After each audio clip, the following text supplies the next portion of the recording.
Samantala, ilang araw pa bago ang Pasko, patuloy pa rin na tinututukan ng Department of Agriculture ang lagay ng presyo ng mga pangunahing bilihin sa merkado.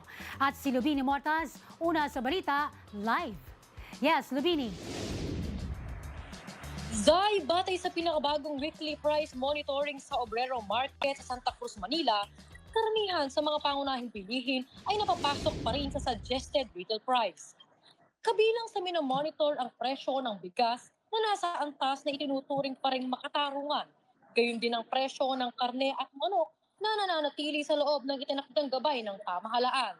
Pero inamin ng mga tindero na nahihirapan sila dahil sa pabago-bagong presyo ng mga supplier at bagsakan.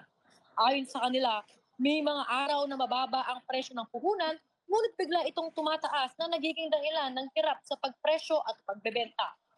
Nilinaw naman ng Department of Agriculture na hindi agad maituturing na overpricing ang presyo sa palengke dahil may limitasyon ang patong ng mga retailer. Giit ng DA, mas pinagtutuunan nila ng pansin ang presyong ipinapasa sa mga tindero at hindi agad ang huling presyo sa palengke.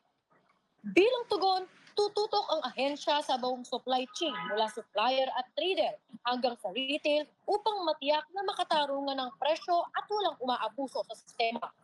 Layon nito na mapanatiling pasok sa SRP ang mga bilihin habang pinangangalagaan ng kapakanan ng mamimili at ang kabuhayan ng mga tindero. Nauuna sa balitang totoo at laging bago, Lubini Motas ng IBC News para sa Alauna sa Balita ng Congress TV.